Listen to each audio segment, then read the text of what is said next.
नमस्ते सिधापत्र.com को आफ्नै आधिकारिक कार्यक्रम सिधापत्र विशेष संवादमा यहाँलाई हार्दिक स्वागत एवं अभिवादन गर्न चाहन्छु। म कार्यक्रम प्रस्तुता निर्मल बुढाको।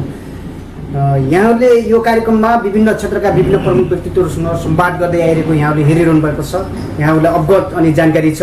हामी पछिल्लो समयमा अलिकति व्यापक रूपले चाहिँ यो कार्यक्रमलाई निरन्तरता दिने प्रयास गरिरहेका छौँ। देशको समसामयिक विषयवस्तुहरूमा हामी छलफल गर्छौँ र एउटा ग्रास लेभलमा भएका हरेक गतिविधिहरूलाई पनि तपाईँहरूको माझमा पुर्याउने जमर्को गरिरहेका छौँ। सो सन्दर्भमा आज विशेष गरी हामी संवादकै निम्ताएका छौँ। केही दिन अघि हामी सिधापत्रको आफ्नै आधिकारिक फेसबुक पेजबाट लाइभ प्रसारणमा पनि रहेका थियौँ। उहाँसँग कुराकानी गरेका थियौँ र देशको राजनीतिक घटना विषयमा र परिस्थितिको बारेमा पनि हामी छलफल गरेका थियौँ। जो व्यक्ति काठमाडौँतिर जाँदै हुनुहुन्थ्यो, अहिले काठमाडौँदेखि फर्केर फेरि पश्चिमतिर जाँदै हुनुहुन्छ, नेपालगञ्जतिर उहाँ प्रस्थान गरिनुहुन्छ। त्यो उहाँ जाने क्रममा यति बेला मैले चाहिँ लुम्बिनी प्रदेशको दाङ जिल्ला देउखुरी लम्बी नगरपालिका वडा नम्बर 7 मा उहाँलाई चाहिँ राखेर संवाद गर्न गइरहेको छु। उहाँसँग अहिलेको पछिल्लो समयमा राज्य एकदमै टुलुटुलु हेरेर बसिरहेको छ। यो अवस्थामा यतिखेर भागरथी भट्टको चाहिँ एउटा बलात्कार गरिसकेपछि घाँटी थिचेर मारिएको छ, अर्थात् उनको ज्यान लिएको छ र सँगसँगै यस्ता अपराधहरू धेरै दैनिक देशमा घट्दै गइरहेको छ, अर्थात् घटिरहेको छ। यहाँलाई अवगत अनि जानकारी छ। विगतका दिनहरूको कुरा गर्ने हो भने निर्मला पन्तहरूले पनि न्याय पाएका छैनन्। उनलाई बलात्कार गरेर उनको ज्यान लिने ती व्यक्तिहरूको पनि यति बेला सरकारले पक्राउ गर्न सकेको छैन, तिनीलाई सजाय दिन सकेको छैन। साँच्चीकै भन्ने हो भने आजको दिनमा एकदमै दुःखदायी यो परिस्थितिमा छौँ र सो सन्दर्भमा यति बेला हामीसँग संवाद गर्नको निमित्त, यसलाई चिरफार गर्नको निमित्त एउटा सामाजिक अभियानमा खट्नुभएका सामाजिक अभियन्ता एउटा व्यक्तित्व हुनुहुन्छ जो जनवाहिनी नेपाल भनेर पछिल्लो समयमा यो एउटा संस्थाले पनि विशेष गरेर चाहिँ नेपाल एउटा सरकारलाई, राज्यलाई ध्यान आकर्षण गराउने कार्य गरिरहेको छ र यसको विशेष गरेर नेतृत्व गरिरहनु भएको छ। आदरणीय व्यक्तित्व हुनुहुन्छ जो यस संस्थाका चाहिँ संयोजक पनि हुनुहुन्छ, युवा नेता हुनुहुन्छ, शिरोमणि ओझा सर हुनुहुन्छ। ढिला नगरी म आजको यस संवादमा स्वागत गर्न चाहन्छु। सर, यहाँलाई स्वागत छ। हजुर, धन्यवाद। निकै आरामै हुनुहुन्छ, सन्चै हुनुहुन्छ? के छ पछिल्लो समयमा यहाँहरू केमा केन्द्रित हुनुहुन्छ? ठ्याक्कै हाम्रो दर्शकलाई बताइदिनुहोस्। हजुर, सर्वप्रथम त यो तपाईँको सिधा पत्र अनलाइन टेलिभिजनको तर्फबाट र जनवाहिनी नेपालको तर्फबाट, मेरो व्यक्तिगत तर्फबाट सम्पूर्ण दाजुभाइ तथा दिदीबहिनीहरूलाई आउँदै गरेको चाहिँ शिवरात्रि र होली पर्वको हार्दिक शुभकामना छ। अहिले देश तातेको छ। अहिले चाहिँ 2.5 करोड नेपाली जनता चिन्तित छन्।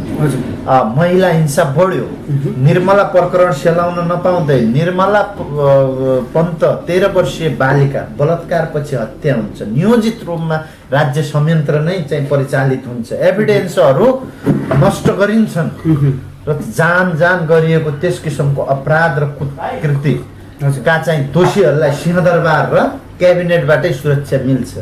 तत्पश्चात सुनिश्चित नभएको नेपाली महिलाको अधिकार नेपाली जनताको एउटा चासोको विषय बनेकै थियो र विरोध देशव्यापी रूपमा अन्तर्राष्ट्रियमा पनि रह्यो नै। अब सँगसँगै अहिले हाम्रो बैतडीकी 17 वर्षीय भगरथी भट्टको पनि त्यसै गरेर बलात्कारपछि हत्या गरिएको छ।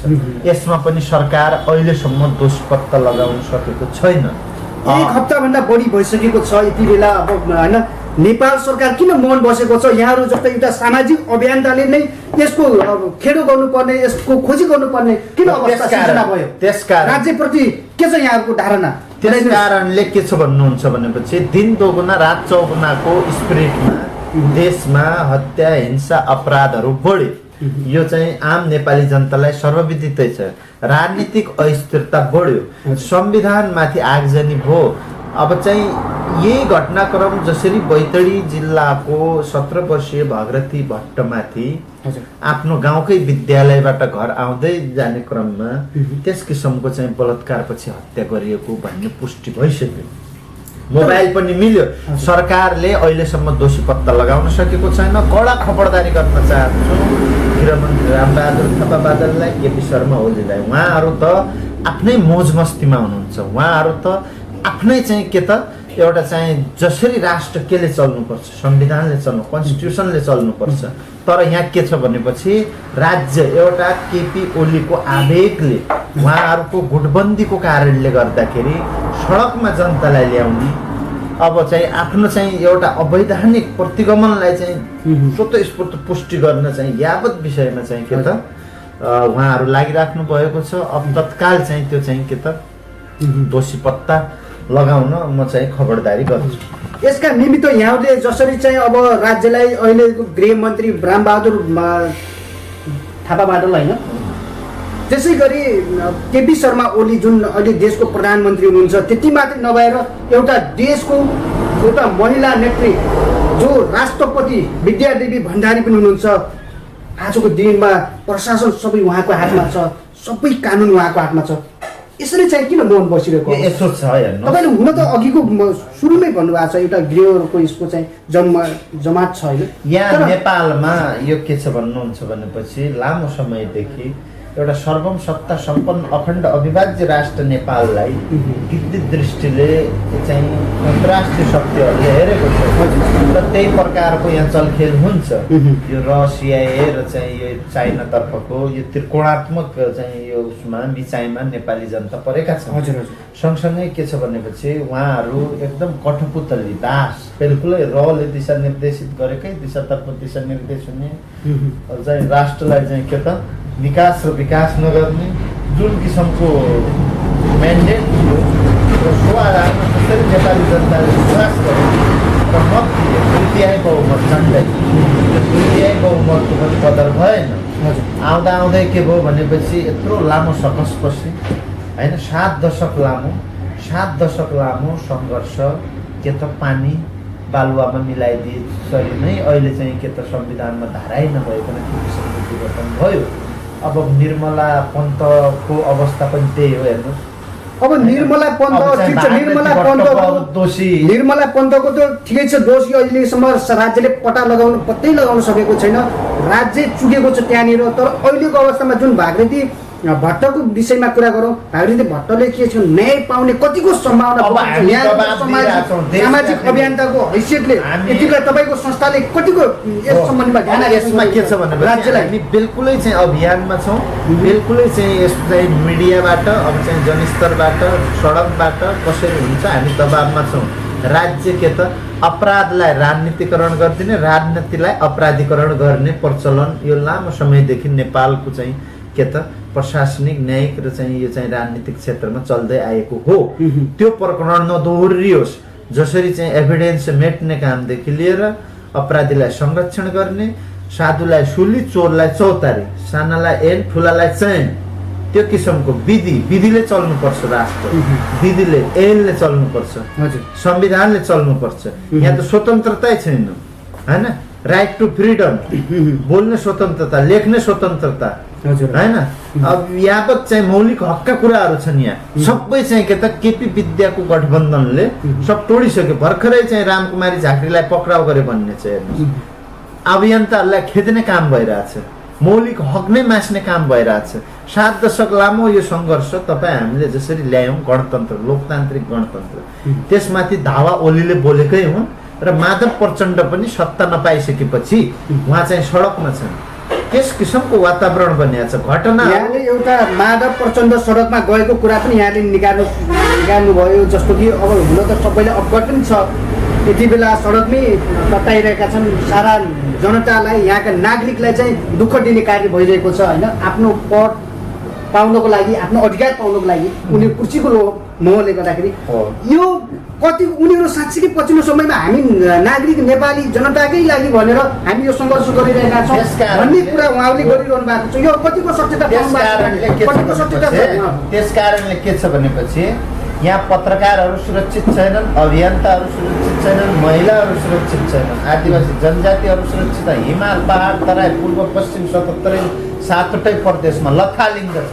अर्थतन्त्र तहस नहस भएको छ, तस्करी मौलाउँदै गएको छ, महिला हिंसा बढ्दै गइरहेको छ, बाल श्रम बढ्दै गइरहेको छ, अर्थतन्त्र खस्किँदै गइरहेको छ, विद्यार्थीहरू माथि झनै चाहिँ आर्थिक चेपुवा बढ्दै गएको छ, स्वास्थ्यमा महँगी यावत विषय सबै कुरामा। अब तपाईँले ठ्याक्कै यो बताइदिनुहोस् महँगी ठिक छ, यो त एकदमै बढेको कुरा। यो अहिले यो टट्टर जल्दो बल्दो भनेको यो राष्ट्रिय एउटा विषयको बनेको हो होइन। यो जुन भागरेती भट्टको कुरा छ ओझा सर, जस्तो यहाँहरूको आफ्नो संस्थाले उनले न्याय नपाउँदासम्म, उनको दोषीले सजाय नपाउँदासम्म तपाईहरुको सङ्घर्ष के कति रहन्छ? सङ्घर्ष यो पनि तपाईको सङ्घर्ष, मेरो पनि सङ्घर्ष, मिडियाबाट सङ्घर्ष पनि भइरहेछ, सडकबाट सङ्घर्ष पनि भइरहेछ। हामीले दिने ठाउँमा डेलिगेसन दिइसक्यौँ, प्रदर्शन गर्ने ठाउँ प्रदर्शन गरिसक्यौँ, मिडिया क्याम्पेनिङ गरिरहेछौँ। हामीले गर्ने के हो? दबाब हो, दबाब चाहिँ दिइरहेछौँ। तर कुरा के हो भने चाहिँ सरकार के त अन्धभक्त छ, सरकार कुम्भकर्ण छ, सरकार रहेन, सञ्चालक समिति बन्यो। कसको सञ्चालक समिति बन्यो? कहिले आरएसएस को बन्यो, आरएसएस र एउटै हो, बिजेपी या काङ्ग्रेस आयो, दक्षिणी शक्तिको, कहिले उत्तरी शक्तिको। यस किसिमको खेलाउन देशमा चाहिँ आम नेपालीलाई बनाउनु हुँदैन। प्रधानमन्त्री जोक्कर बने, सडकमा आउन थाले, भाषण गर्न थाले। कोरोना कहरले चाहिँ अर्थतन्त्र तहस नहस भएको अवस्थामा केन्द्रीय सदस्यको भ्याकेन्सी खोल्न थाले। वन माफिया, भूमाफिया, खनन माफिया सक्रिय बने। भगरेती भट्ट जस्ती चाहिँ नाबालिगहरू बलात्कृत हुन थाले। अब यहाँ एउटा पश्चिमतिर जाँदै हुनुहुन्छ ओझा सर, यहाँ एउटा काठमाडौँको बसाइलाई उतातिर राखिसकेपछि अब यहाँ फर्केर पुनः आफ्नै एउटा होइन अब कर्म थलो भनौँ उतैतिर त्यहाँदेखि तपाईँ अभियान त सुरु गर्नुभएको हिजोको दिनको कुरा गर्नुपर्दा आज जाँदै हुनुहुन्छ। अब त्यहाँको अवस्थामा बारेमा बुझेर के छ, अब के रहन्छ तपाईँको? अब यसो छ हेर्नु, सरकार एकदम चुकेको छ। सरकार सञ्चालक समिति बन्यो, सरकार नेपाली जनताको रहेन। अब यो सरकार भ्रष्टाचारीहरूको रह्यो, यो सरकार छोले कार्यकर्ताहरूको लागि रह्यो, यो सरकार चाकुदारहरूको लागि रह्यो, यो सरकार बलात्कारीलाई संरक्षण गर्नेतर्फ लाग्यो होइन। अवस्था त्यो छ।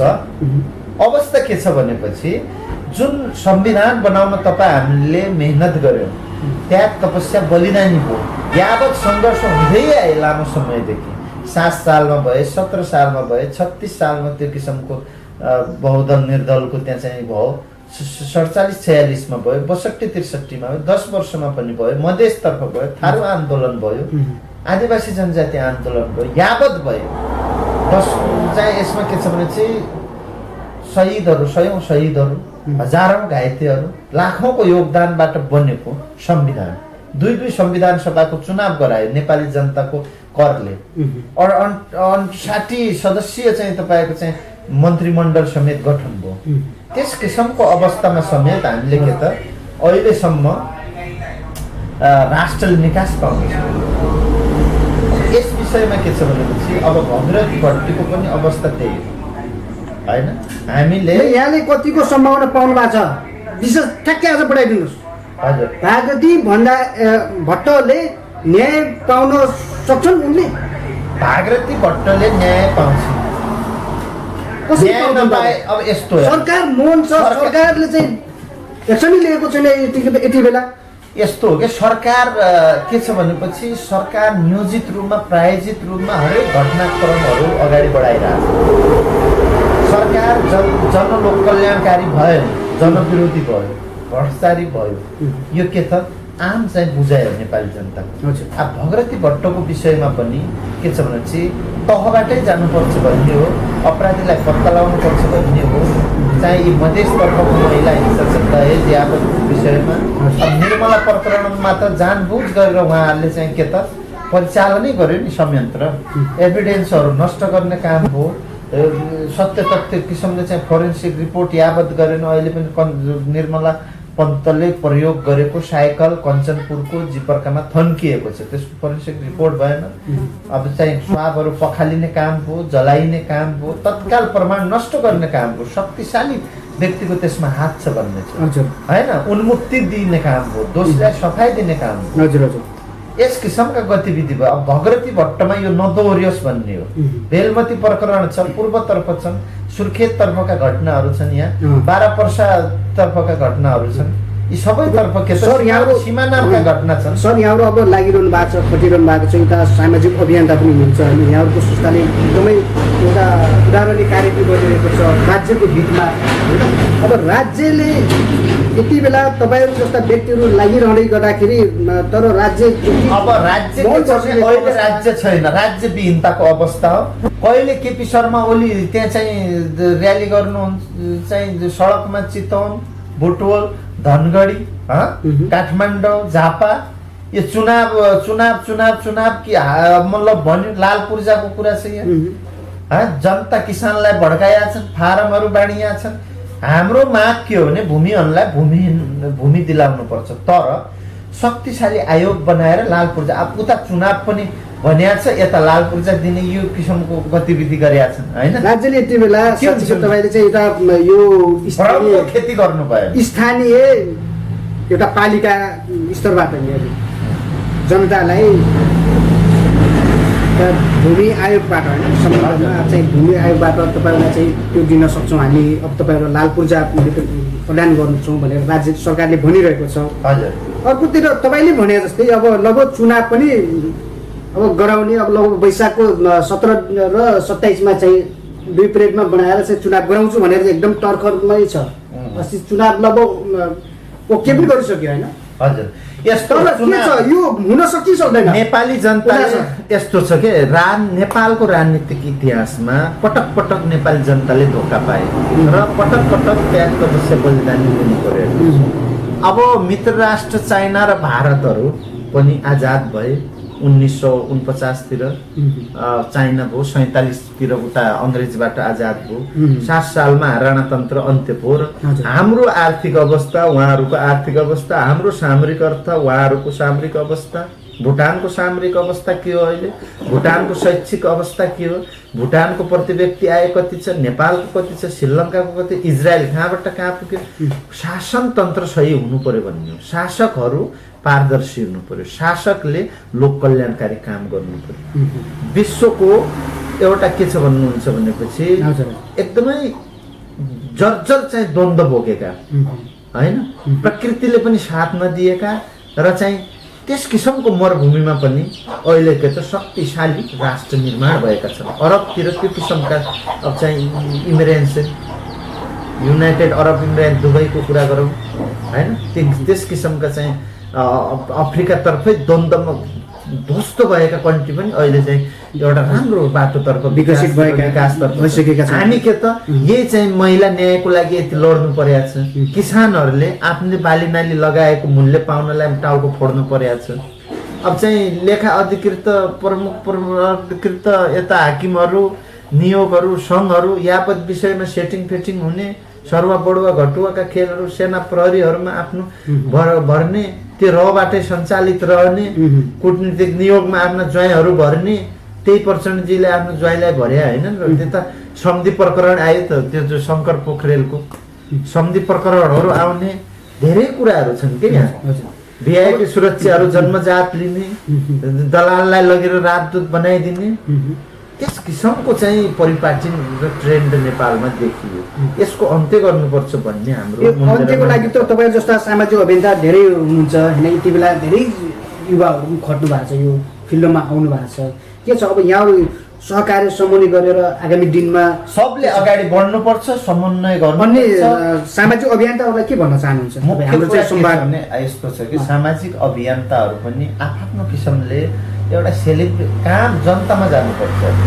हामी जनतामा गयौँ, जानुपर्छ, सबले जनताको समस्या के हो, सिमानाको समस्या के हो, आदिवासी जनजातिको समस्या के हो, वनको समस्या के हो, वन खडानी पटानी कति र खननको समस्या के हो, नदीको होइन, ब्रह्मदेवको समस्या के हो, स्वस्थताको समस्या के हो, कर्णालीको समस्या के हो, कोशी ब्यारेजका समस्या के हो, कपिल वस्तुको समस्या के हो, कृष्णनगरको समस्या के हो, यही दाङ जिल्लामा के छ अवस्था।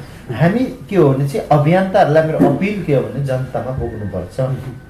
यो मात्रै यो इन्टरभ्यू दिएर 4 कोठा दिवालभित्र यो चाहिँ बसेर हुँदैन। यो फेसबुक टिकटक र चाहिँ युट्युबबाट भाइरल हुने मनोप्रवृत्ति छोडौँ। हामी त काम गर्छौँ, जान्छौँ, हामी ग्राउन्ड जिरोमा पुगेका छौँ।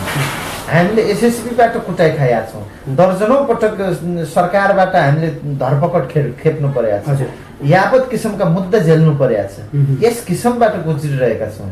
त्यस किसिमले अहिलेका अभियन्ताज्यूहरू पनि के छ भनेपछि हो राजनीतिक स्वतन्त्रता छ, तपाईँहरू लाग्नुहोस् है, तपाईँ डेमोक्रेटिक खेमा लाग्न चाहन्छ लाग्नुहोस् होइन, कम्युनिजम या चाहिँ गण खेमामा लाग्नु, उदारवादीतर्फ लाग्नु, क्षेत्रवादी तर जनताको ग्राउन्ड जिरोमा जानुहोस्। त्यो मेरो चाहिँ भनाइ। त्यो राजनीतिमा केन्द्रित भएर साध्य छैन।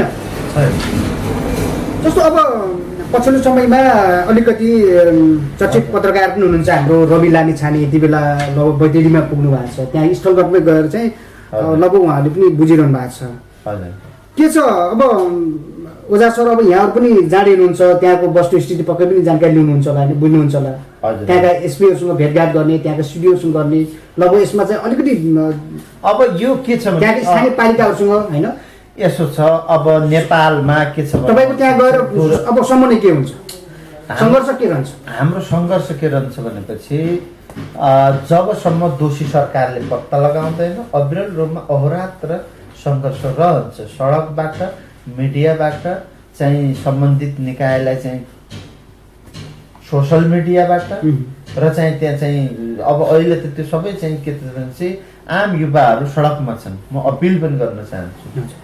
कुरा के हो भनेपछि यो मनोवृत्ति कहिलेसम्म रहने? हामीले यत्रो परिवर्तनमा योगदान दियौँ। जनआन्दोलन 62-63 केका लागि कुर्बानी दियौँ। 46 सालमा के भयो, 60 सालमा के भयो र हामीले अहिले के पायौँ? हाम्रो वार्षिक व्यापार घाटा बढ्यो कि घट्यो सवाल त्यहाँ हो। हामीले सशुल्क शिक्षा पायौँ कि पाएनौँ त्यहाँ हो। हाम्रा चेलीबेटीहरू सुरक्षित छन् या छैनन् त्यहाँ हो कुरा। राष्ट्र ल एन्ड अर्डरमा चलिरहेछ या कसैको राजनीतिक चाहिँ नियोजित प्रायोजित तरिकाले चलिरहेछ होइन? मौलिक हकका कुराहरू संरक्षण छन् या छैन? सवाल त्यहाँ हो। सवाल विधिको शासन कसरी स्थापना हुन्छ? सवाल त्यहाँ हो कि खनन माफिया, वन माफिया, भूमाफियालाई कारबाही हुन्छ कि हुँदैन? सवाल त्यहाँ पनि हो जो सीमातर्फ एसएसबीको लाठी खाएर निचुवाम परेका छन् ती जनताहरूको लागि नेपाल सरकार। सवाल त्यहाँ पनि हो कहिलेसम्म यी चाहिँ रकै रोटी खाएर सरकार। ओझा सर, यति बेला स्थानीय पालिकाका जनप्रतिनिधिहरूलाई सबै जिम्मा दिएको छ। जसरी यहाँले चाहिँ जुन कुराहरू गरिरहनु भएको छ होइन, यति बेला त्यहाँका सीमाहरू कहाँ मिचिरहेका छन् अनि कहाँनिर चाहिँ लगभग अब वन जङ्गलहरू खरानी भइरहेका छन् होइन, तस्कर भइरहेका छन्, त्यहाँ गिट्टी बालुहरू अनावश्यक उत्खनन भइरहेको छ। यो प्रमुख जिम्मेवारी त एउटा जनताले जनमत दिएर एउटा स्थानमा पुऱ्याएको छ, जनप्रतिनिधिको पनि हो नि त। अब हो के भन्न चाहनुहुन्छ तपाईँ चाहिँ यति बेला हाम्रो यो सम्पूर्ण यो जनप्रतिनिधिलाई को सहलको कुरा पनि हो? तपाईँ हाम्रो के भन्न चाहन्छु भने तपाईँहरू पैसा नखानुहोस्। हेर्नुहोस्, तपाईँ 20% काम गरेर 100% भुक्तानी नलिनुहोस्। तपाईँहरू यी गाडी घोडा यी जति पनि सवारी साधन छन् नेपाली जनताले तिरेको करबाट त्यसलाई दुरुपयोग नगर्नुहोस् र नितान्त पारिवारिक स्वार्थको लागि नबुढाउनुहोस्। तपाईँहरू के गर्नुहोस् भनेपछि नीतिगत रूपमा जनतालाई ठग्ने, ठगाइ गर्ने यो किसिमका चाहिँ कार्यविधि यावत कुराहरू नबनाउनुहोस्। यहाँ त के छ भनेपछि हरेक ठाउँमा कमिसन चलिरहेको, स्थानीय निकाय चुल्लुममा डुबिसकेका छ। स्थानीय निकाय के छ भनेपछि यो 90% भ्रष्टाचारमा डुबिया छ। यी चाहिँ हाम्रा जनप्रतिनिधिहरू के त मदिरामा व्यस्त छन्। यी चाहिँ एकदम चाहिँ छाडा भइसके, भ्रष्ट भइसके। विकास छैन, विकासको नाममा भ्रष्टाचार, विकास विकासको नाममा के गर्नुपर्छ? चेत गराउनु पर्छ, घाँटी घोक्याउनु पर्छ। यहाँ के छ भनेपछि निकायहरू भ्रष्टाचारलाई रोक्ने अख्तियारमै आफ्नो मान्छे भरिदिएको छ। मलेपा लेखा सतर्कता केन्द्र यावत न्यायालयमै भागभण्डा भइसक्यो यहाँको देशमा। को न्यायाधीश कुन पार्टीको भन्ने छ सवाल यहाँ। कूटनीतिक नियोगमा संवैधानिक अङ्गहरूमा कुन पार्टीको, कुन पक्षको, कुन गुटको कति व्यक्ति भन्ने छ। देशलाई त के त यी त आफ्नो बाउको वीरता सम्झिन्छन् के आफ्नो चाहिँ ससुरालीबाट ल्याएको दहेज सम्झिन्छन् यो सम्झनु तपाईहरुको लागि के त नितान्त रूपले चाहिँ खराब हो यो एकका नराख्नु होला कि यस किसिमबाट राष्ट्रलाई लुट्ने जनतालाई चुस्ने मुलुकलाई अन्तर्राष्ट्रिय शक्तिको तलखेलमा घुमाइराख्ने त्यसो भए अब युवाहरू त्यति प्रशिक्षित छैनन् अबुझ छैनन् अब त्यस किसिमले खबरदार चाहिँ अब युवाहरू चाहिँ आफूलाई ज्यानकै आहुति किन नदिन परोस् सम्बन्धित निकायलाई यदि चाहिँ गएर पालिका स्तरमै गएर कुर्सीबाट चाहिँ फुटेर फाल्न जनप्रतिनिधि एकदम जनप्रतिनिधि त यति भ्रष्ट भयो कि जायज कार्य गर्नु पर्यो यति बेला हाम्रा यी माननीयहरूको काम के रह्यो थाहा छ यहाँहरूको मजाले चाहिँ आफ्ना कार्यकर्ताहरूको भरण पोषण गर्ने मदिरा पिउने जथाभावी चाहिँ यो चाहिँ सरकारको रकम चाहिँ दुरुपयोग गर्ने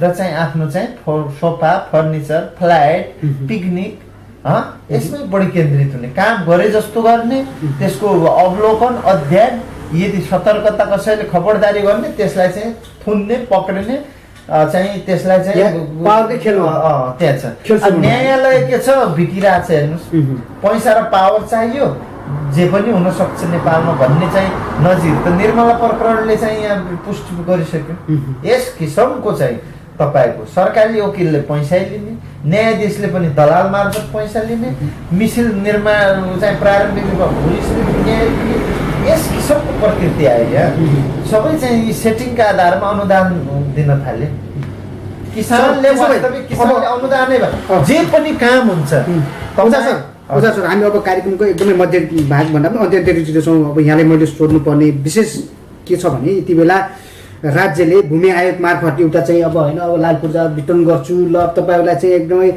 अब सुकुम्बासीलाई चाहिँ पुरा तपाईँहरूले चाहिँ जग्गाहरू पाउनुहुन्छ भन्ने कुरा गरिरहेको छ त्यसपछि गएर यहाँ चुनाव पनि गराउँछु भनिरहेको छ अहिलेको सरकार अब योमा सफल हुने यहाँले पाउनु भएको छ एकदमै यसको बारेमा क्लियर गर्नु श्रोताहरूलाई के अनुरोध गर्छु भने नेकपाको घोषणापत्र एकचोटि पल्टाउनु स्मरण गर्नु नभए कागज नभए इन्टरनेटमा गएर हेर्नुहोस् कि त्यसमा प्रष्ट के व्यवस्था छ भूमिहीनहरूलाई भूमि उपलब्ध गराउँछौँ सुकुम्बासी व्यवस्थापन गराउँछौँ दलित जनजाति भूमिहीनहरूको पनि व्यवस्थापन गराउँछौँ अब यावत कुराहरू छन् त्यसमा हेर्नुहोस् होइन त्यस किसिमका चाहिँ प्राकृतिक सम्पदाबाट पीडित बाढी पीडित होइन अब आरक्षी पीडितहरू भोग चलन गर्दै आएको तिर्दै आएको आबाद गरेको जमिनलाई समेत चाहिँ यहाँ चाहिँ अब सीमातर्फका जमिनका समस्या छन् पूर्जा नेपालको छ कर नेपाली निकायमा तिरिरहेछ भोग चलन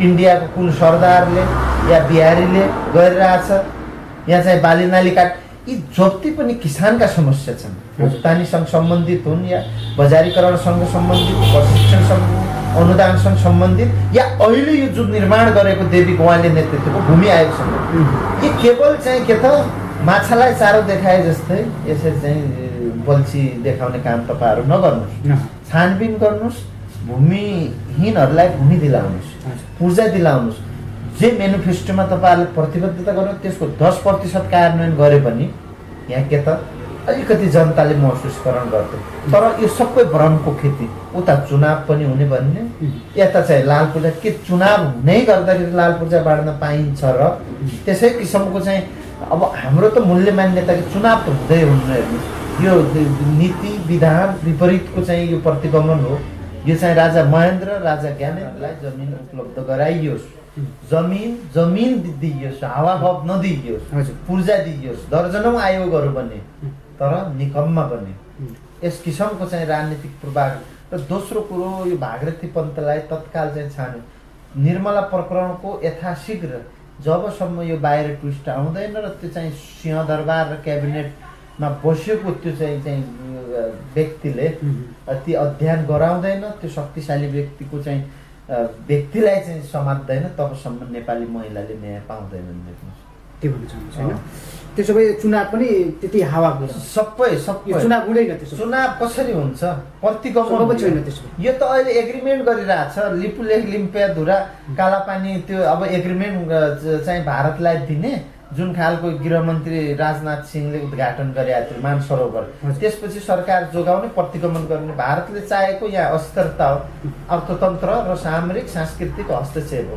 सीमामा एसएसबी 1,05,000 राखिदिने, दूतावासभित्र हतियारहरू, मार्शलहरू एयरपोर्टतिर अन्तर्राष्ट्रिय विमानस्थलमा गर्ने र चाहिँ बक्सिस पाए बापतको मन्त्री पद, छोराछोरीहरूलाई चाहिँ स्कलरसिप र चाहिँ त्यस्तो चाहिँ नयाँ साल दसैँहरूमा दारुको बोतल र मासु, त्यहीमा बिके शासकहरू।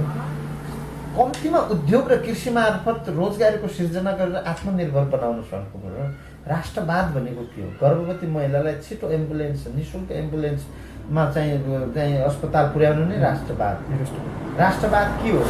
एउटा चाहिँ भेदभाव रहित समाज निर्माण गर्नु, दिगो विकास गर्नु, पुराना सम्पदाहरूको संरक्षण र भावी पुस्ताहरूलाई पनि असर नपर्ने खालको विकास, रोजगारी युवालाई दिनु, द्वन्द्व समाधान गर्नु, सहमति सहकारीको साथ अगाडि बढ्नु, सीमालाई के त आफ्नो भूमि 1 इन्च पनि नदिने नलिने, पञ्चशील सिद्धान्तका आधारमा राष्ट्र चल्नुपर्छ, न कि गुलामीको आधारमा। इजरायलले पुष्टि गरे होइन, त्यत्रो चाहिँ हिटलरबाट चाहिँ तिल्सिएको यहुदीहरू आएर त्यत्र अरबपन्थीहरूलाई सामना गरेर अहिले विश्वकै नम्बर 1 त्यो किसिमका आर्म्सहरू छन्, वेपन्सहरू छन्, त्यो किसिमको चाहिँ रडारहरू छ र चाहिँ राष्ट्र कति सम्पन्न छ।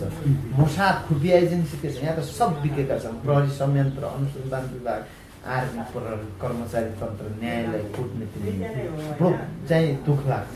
हामी सबैले मिलेर यो राष्ट्र बनाउनु पर्छ। यी भित्रका यी चाहिँ यी जो छन् नि किराहरू साफ गर्नुपर्छ, निश्चित रूपले हुन्छ। के भन्न चाहनुहुन्छ होइन सर? अन्त्यमा छौँ, यहाँलाई मैले सोध्न भुलेका के धेरै होला नि होइन यहाँले भन्नुपर्ने, तर पनि अन्त्यमा के भन्छ? अब धेरै भन्ने कुरा भनिसक्यो। अब अन्त्यमा के छ भनेपछि अहिले भगवती बहिनीकै यो चाहिँ अब हत्या प्रकरण बाहिर ल्याउनु छ। यसमा सबैले आफ्नो तहतक्काबाट चाहिँ के त दबाब सिर्जना गरौँ। सीमामा थिचोमिचो भइरहेछ। भर्खरै महाकाली नगरपालिकामा गोली चल्यो, हामी पुग्यौँ, प्रशासनको चाहिँ त्यहाँ मौनता देखियो, सुस्तामा मिचिरहेछ। राष्ट्रवादी मुसलमानहरूले त्यहाँ अलि डिफेन्स गरेका छ। हाम्रै दाजुभाइहरूले नेपाल सरकार हरायो, कोशी बाँधहरू बने, सीमातर्फ नदी नाला खोलाहरू देखिए, ठुल्ठुला आयोजना योजनाहरूमा भ्रष्टाचार भयो। यस किसिमको प्रधानमन्त्री सडकमा आए, रोजगारी आफ्नो चाहिँ कार्यकर्ता केन्द्रित भयो, आम जनता चुसियो, राष्ट्र लुटियो र चाहिँ वन माफिया नै वन मन्त्री भइदिने र चाहिँ दलालहरू नै मेन पावर दावालहरू नै राजदूत भइदिने, नातापाताहरूलाई सबै ठाउँमा चाहिँ नियुक्त गरिदिने, स्थानीय निकाय त भ्रष्ट, प्रहरीहरू चाहिँ एक किसिमको चुस्त दुरुस्त भयो। शासक तन्त्र नै एकदमै चाहिँ अस्तर भुमरीमा पऱ्यो। यी भनेका त्यो मालिक नै रह्यो, त्यताबाटै केन्द्रित हो। हस् सर, हामी आगामी दिनमा पनि फेरि पनि यहाँ पूर्व पश्चिम गर्दै गर्दाखेरि पश्चिमदेखि पूर्व जाँदै गर्दाखेरि पनि तपाईँलाई चाहिँ हामी अब विशेष गरी संवादमा जुटाइरहँला, हामी संवाद गरिरहँला। यो राज्यले जबसम्म अलिकति हाम्रो नेपाली जनताको हितमा काम गर्दैन तबसम्म हामी खबरदारी गर्नेछौँ। हामी मिडियाकर्मी पनि अब तपाईँ सामाजिक अभियन्ताहरूसँग नै हामी समन्वय गर्ने हो र यहाँले आफ्नो अमूल्य समय दिएर जुन वर्तमान समयमा भइरहेको गतिविधिको बारेमा जानकारी गराइदिनु भयो। अहिले भागवती भट्टको बारेमा पनि विशेष गरेर यहाँले चाहिँ सरकारलाई खबरदारीका सन्दर्भमा यहाँले चाहिँ विशेष भुलुन गरेर आफ्नो आवाजहरू उठाइदिनु भएको छ, आफ्नो भनाइ राखिदिनु भएको छ। यहाँलाई धेरै धेरै धन्यवाद दिन चाहन्छु सर। दर्शक महानुभाव उहाँ हुनुहुन्थ्यो जनवाहिनी नेपालका संयोजक युवा नेता शिरोमणि ओझा सर हुनुहुन्थ्यो। उहाँसँग संवाद गरेको थिएँ। संवाद यहाँलाई कस्तो लाग्छ, जस्तो लाग्छ त्यस्तै सल्लाह सुझाव एवं प्रतिक्रियाहरू दिँदै गर्नुहोला। आगामी दिनमा हामी यो कार्यक्रममा अझै पनि यसलाई व्यापक रूपले सञ्चालन गर्दै जानेछौँ। तपाईँहरूको माझमा उहाँहरू जस्तो सामाजिक अभियन्ताहरू लगायतका समाज यता सामाजिक क्षेत्रमा लाग्नुभएका प्रमुख व्यक्तित्वहरूसँग संवाद गर्ने नै छौँ र हामी नराम्रो चिज मात्रै होइन, हाम्रो राम्रो चिज पनि तपाईँहरूको माझमा पुर्याउने कोसिस गरिरहेका छौँ। राम्रो मात्रै होइन, नराम्रा चिजहरू जे भइरहेका छन् गतिविधिहरू ती छर्लङ्गै पार्ने हामी जमर्को गरिरहेका छौँ। जे होस्, 1 दिनसम्म संवादलाई हेरेर साथ दिनुभयो सम्पूर्ण दर्शक महानुभावलाई धेरै धेरै धन्यवाद दिन चाहन्छु र यतिन्जेलसम्म हाम्रो यो संवादलाई तपाईँ कहाँसम्म पुर्याउन जुन मद्दत गर्नुभएको छ, सहयोग गर्नुभएको छ, हाम्रो यही सामाजिक अभियन्तामा खटिरहनुभएका सँगसँगै उहाँको सहकर्मी पनि हुनुहुन्छ। आजको यो जुन क्यामेरा पर्सनको भूमिका निर्वाह गरिदिनु भएको छ रामबहादुर चन्द सरलाई पनि विशेष धन्यवाद दिन चाहन्छु। उहाँहरूको यात्रा पश्चिमतिर हुँदैछ, अब पश्चिमतिरको यात्रा सफल रहोस्। जुन उद्देश्यले उहाँहरू सो स्थानतिर प्रस्थान गरिरहनु भएको छ ती कार्यहरू सबै सफल होस् भन्न चाहन्छु र सिधापत्र.com यो अनलाइन टिभीको तर्फबाट र मेरो व्यक्तिगत तर्फबाट उहाँलाई धेरै धेरै धन्यवाद एवं शुभकामना दिँदै आजलाई भने यो कार्यक्रम मार्फत अर्को बसाइमा अर्को अतिथिसँग संवाद गर्ने बाचाका साथ म कार्यक्रम प्रस्तुता मेगन बुढापी तपाईँहरू माझबाट बिदा हुन चाहन्छु। तपाईँ निरन्तर हाम्रो यो कार्यक्रमलाई हेर्दै गर्नुहोला, अर्थात् हाम्रो यो टेलिभिजन अर्थात् यो अनलाइन टिभीलाई फलोअप गरिरहनुहोला। नमस्कार।